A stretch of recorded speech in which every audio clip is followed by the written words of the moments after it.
भाई आदमी मर सकता है लेकिन उसने लिया हुआ कर्जा नहीं, तो क्यों ना उसके कर्जे को ही मार डाले। नमस्कार फ्रेंड्स, मैं हूँ आपका प्रो दोस्त। आज हम देखने वाले किस तरीके से हमने लिए हुए लोन को कम कर सकते हैं या फिर उसको खत्म कर सकते हैं। तो एक एक पॉइंट हम डिटेल में देखने वाले। पहले देखेंगे फ्रेंड्स, कर्जा लेना अच्छा होता है या बुरा। तो देखिए फ्रेंड्स, अगर आप कर्जा एसेट बनाने में ले रहे हो, एसेट यानी ऐसी वस्तुएं, ऐसे निवेश जिससे आप उस पर ज़्यादा से ज़्यादा पैसे कमा सके, उस पर आपकी इनकम ज़्यादा जनरेट हो सके, तो फ्रेंड्स वह कर्जा अच्छा होता है। लेकिन फ्रेंड्स वही अगर आप भोग विलासिता की वस्तुएं उससे खरीद रहे हैं, कर्जा ले रहे हैं, उस पर गाड़ी ले रहे हैं, घर बांध रहे हैं, या फिर ऐसी ऐसी वस्तुएं ले रहे हैं जिसका आपको बहुत कम यूज़ है लेकिन उसमें से इनकम नहीं हो रही, तो फ्रेंड्स वह कर्जा आपके लिए बुरा कर्जा बनता है। तो देखेंगे किस तरीके से कर्जा लेते हुए हमें क्या क्या चेक करना चाहिए। तो देखिए फ्रेंड्स, आप जहाँ से कर्जा ले रहे हैं क्या वह सरकारी बैंक है, क्या उसमें कुछ सरकार का हस्तक्षेप है, यह आपको जरूर चेक करना पड़ेगा फ्रेंड्स। अगर वह प्राइवेट सेक्टर है और उस पर सरकार का कुछ नियंत्रण नहीं है, तो फ्रेंड्स आपसे बहुत सारे पैसे भी वसूल लिए जा सकते हैं कर्जे के तौर पर, या फिर कंपाउंडिंग इंटरेस्ट पर, या फिर आपने जो ईएमआई आपने एक समझो मिस कर दिया तो उस पर। तो इसीलिए जहाँ से आप पैसे ले रहे हैं क्या वहाँ पे सरकार का इंटरफेरेंस है, यह आपको देखना पड़ता है फ्रेंड्स। तो मेरा मानना है कि ज़्यादा से ज़्यादा कर आप सरकारी बैंकों से कर्जा लीजिए, क्योंकि वहाँ से आपको ब्याज दर भी कम रहता है उसमें, और वहाँ पे सिक्योर रहता है, आपका टाइम टेन्योर ज़्यादा देते हैं फ्रेंड्स। तो देखिए फ्रेंड्स, हमने बोल दिया है कि आप हो सके तो सरकारी बैंक से ही कर्जा लीजिए। दूसरा देखिए फ्रेंड्स, कितना कर्जा लेना चाहिए।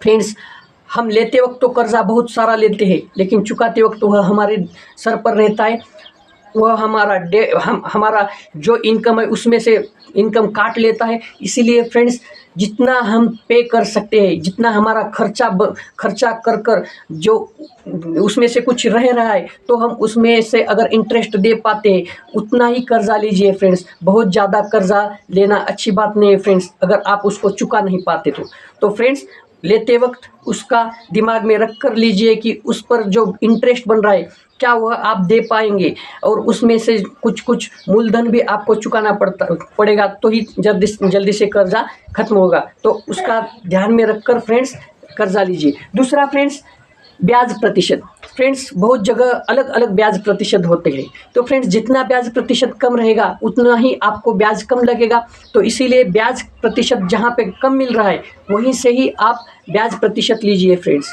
ठीक है। तो वहीं से ही आप ब्याज लीजिए, क्योंकि वहाँ पे आपको पैसा कम देना पड़ेगा। दूसरा देखेंगे फ्रेंड्स, हफ्ता। तो फ्रेंड्स महीने का, 6 महीने का, साल का कितना आपको हफ्ता आ रहा है, क्या आप उतना हफ्ता हर बार ईएमआई के तौर पर दे पाएंगे, यह भी आपको देखना पड़ता है फ्रेंड्स। क्योंकि अगर ये बाउंस हो गया तो आप पर कंपाउंडिंग इंटरेस्ट लगता है फ्रेंड्स, वह बहुत ही आपको पैसे के लिए डुबा देगा। इसीलिए फ्रेंड्स हफ्ता देखकर ही आप कर्जा लीजिए, जितना आप पे कर सकते हैं भर सकते हैं। दूसरा देखिए फ्रेंड्स, टाइम टेन्योर।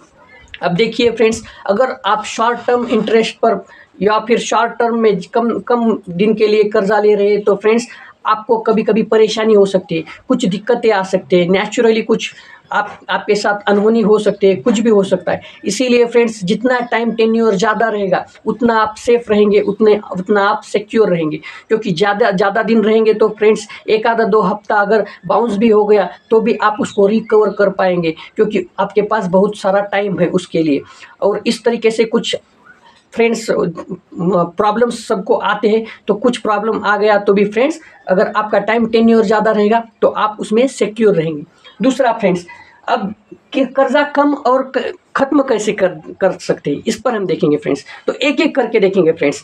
सबसे पहले तो फ्रेंड्स आपको आपकी इनकम बढ़ानी होगी फ्रेंड्स, क्योंकि जो अभी इनकम है उसमें आप गुजारा नहीं कर पाए, इसीलिए आपने कर्जा लिया है फ्रेंड्स।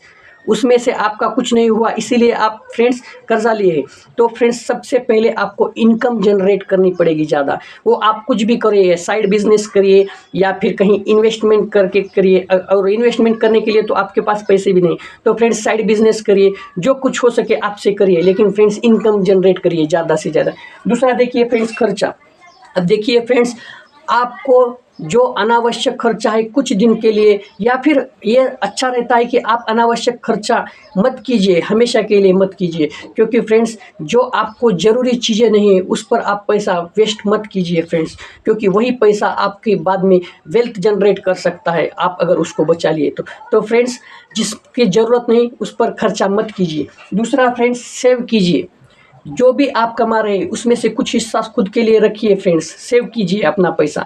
दूसरा देखिए फ्रेंड्स, इन्वेस्ट कीजिए। जो भी आपने रखा है उसको कहीं पे इन्वेस्ट कीजिए, क्योंकि फ्रेंड्स आपने जो पैसा रखा है वही पैसा दूसरे पैसे को बनाए, पैसे पर पैसे बनाइए, पैसिव इनकम जनरेट कीजिए फ्रेंड्स। दूसरा देखिए फ्रेंड्स, विलासिता की चीज़ें मत खरीदिए। जैसे पहले ही बोल दिया है हमने, तो विलासिता आपको बैड डेब्ट में डालती है, बुरे कर्जे में डालती है। तो फ्रेंड्स विलासिता की चीज़ें मत खरीदिए। दूसरा फ्रेंड्स, जल्दी से जल्दी अपना कर्जा उतारने की कोशिश कीजिए, क्योंकि फ्रेंड्स आप सोचिए जो आपका कर्जा आपने लिया है उस पर जो आप ब्याज दे रहे हैं, तो आप जो ब्याज दे रहे हैं वो आपके इनकम में से निकाल के हिस्सा लेकर जा रहे हैं फ्रेंड्स। आप कमा तो बहुत सारा ले रहे हो, लेकिन उसमें से कुछ हिस्सा वह लेकर जा रहा है ब्याज। तो फ्रेंड्स जल्दी से जल्दी अपना कर्जा उतारने की कोशिश कीजिए फ्रेंड्स। दूसरा देखिए फ्रेंड्स, टाइम पर ईएमआई भरिए, क्योंकि फ्रेंड्स आपका जितना ब्याज जाता है उससे ज़्यादा फ्रेंड्स आपका ईएमआई बाउंस होने पर पैसा चला जाता है। आपको देते वक्त तो वह कम ब्याज लगता है फ्रेंड्स, लेकिन जब आप ईएमआई को स्किप करते जाते हैं, कुछ दिन के लिए टालते जाते हैं, तो फ्रेंड्स आप पर कंपाउंडिंग इंटरेस्ट चलता है और फ्रेंड्स वह आपके ब्याज से भी ज़्यादा पैसा लेकर जाता है। तो फ्रेंड्स टाइम पर ईएमआई भरिए। दूसरा फ्रेंड्स, ज़्यादा ब्याज वाले कर्जे को पहले उसको निपटने की कोशिश कीजिए फ्रेंड्स। जो जिसमें भी ज़्यादा ब्याज है उसका कर्जा पहले दे देने की कोशिश कीजिए, प्रिंसिपल के साथ फ्रेंड्स। ब्याज तो दीजिए ही, लेकिन प्रिंसिपल भी उसकी चुकाने की कोशिश कीजिए फ्रेंड्स। उसका प्रिंसिपल जल्दी से, जो ब्याज कम है उसको पीछे रखिए फ्रेंड्स। दूसरा देखिए फ्रेंड्स, इनकम। अब इनकम जनरेट करने के लिए तो हमने बोल ही दिया है। दूसरा फ्रेंड्स, अब जो भी फ्रेंड्स आपका जो ये देखिए फ्रेंड्स, ब्याज के साथ साथ आपको मूलधन देना है। अभी हमने बोला है ब्याज तो देना ही है, उसके साथ साथ थोड़ा थोड़ा आप अगर मूलधन देते चले जाएंगे तो फ्रेंड्स उस पर जो ब्याज लग रहा है वह ब्याज भी दिन ब दिन या फिर हफ्ते बाय हफ्ते आपका कम होता चला जाएगा।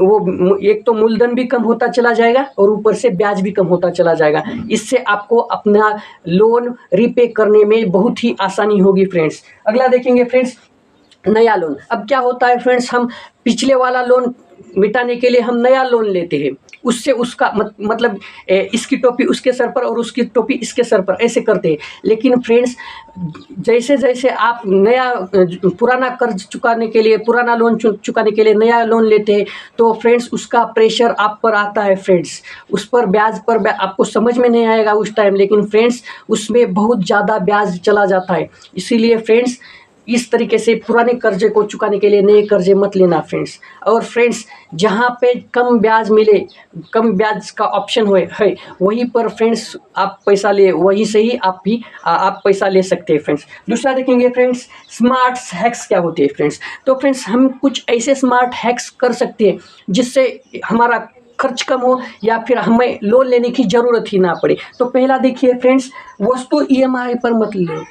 सबसे बड़ी दिक्कत यही है फ्रेंड्स, हमें हर चीज़ हमारे ईएमआई पर हमें मिल रही है, तो फ्रेंड्स उसको हफ्ते में वो दे रहे हैं। क्यों? क्योंकि उनको तो पैसा कमाना है, लेकिन फ्रेंड्स हम हफ्ते में ले रहे हैं तो वह हमसे ब्याज भी वसूल कर रहे हैं फ्रेंड्स।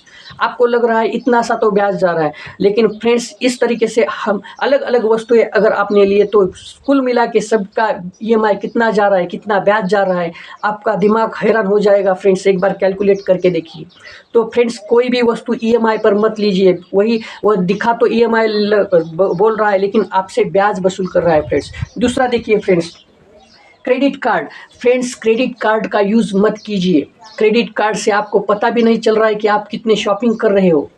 और फ्रेंड्स क्रेडिट कार्ड लोन भी मत लीजिए, क्योंकि क्रेडिट कार्ड और पर्सनल लोन सबसे ज़्यादा महंगे मिलते हैं फ्रेंड्स। तो याद रखिए, क्रेडिट कार्ड लोन और पर्सनल लोन कभी भी नहीं लेना चाहिए फ्रेंड्स, वह सबसे ज़्यादा इंटरेस्ट पर मिलता है। दूसरा देखेंगे तो फ्रेंड्स, डिजिटल करेंसी शॉपिंग मत कीजिए। क्या होता है फ्रेंड्स, हम तो चल रहे हैं अभी मॉडर्न ज़माने में, डिजिटल शॉपिंग कर रहे हैं डिजिटल पैसे से, यानी कि फ़ोन पे या फिर गूगल पे, इस तरीके से। लेकिन फ्रेंड्स यहाँ पे छोटे बहुत शॉपिंग पर ठीक है फ्रेंड्स, लेकिन जब हम मॉल में जाते हैं फ्रेंड्स, तो डिजिटल शॉपिंग, डिजिटल पैसे आपको फ्रेंड्स फील नहीं कराते हैं कि आपके पैसे किस जेब से जा रहे हैं फ्रेंड्स। लेकिन फ्रेंड्स आपके जेब से पैसे जा रहे हैं, वो नंबर्स जा रहे हैं अपने मोबाइल से, लेकिन रियलिटी में जब आप कैश से किसी को पैसा दे रहे हो, ले रहे हो, तब आपको रियलाइज़ होगा फ्रेंड्स कि आपके पैसे बहुत सारे अपने जेब से जा रहे हैं। इसीलिए फ्रेंड्स जब आप शॉपिंग मॉल में जाते हो तो फ्रेंड्स डिजिटल पैसे से शॉप मत कीजिए, कैश में करिए, क्योंकि आपको भी पता चले कि आप कितने पैसे बिना कारण जो आपको नहीं चाहिए उन चीज़ों पर भी खर्च कर रहे हैं फ्रेंड्स। इसीलिए फ्रेंड्स डिजिटल शॉपिंग पर खर्चा मत कीजिए, कैश से व्यवहार कीजिए। दूसरा देखिए फ्रेंड्स, पर्सनल लोन, ये तो हमने बता दिया, पर्सनल लोन फ्रेंड्स मत लेना, क्योंकि इनका इंटरेस्ट रेट बहुत ज़्यादा होता है फ्रेंड्स। इसी तरीके से फ्रेंड्स यह सब हम अपने दिमाग में रख कर काम करेंगे तो फ्रेंड्स हम हमारा कर्जा चुका पाएंगे, उसको ख़त्म कर सकेंगे, ज़रूर कर सकेंगे फ्रेंड्स, यह मेरा दावा है फ्रेंड्स। अगर हमारे कंटेंट अच्छे लग रहे तो फ्रेंड्स हमारे प्रो दोस्त 1997 इस यूट्यूब चैनल को सब्सक्राइब कीजिएगा, हमारे वीडियो को लाइक कीजिएगा, शेयर कीजिएगा।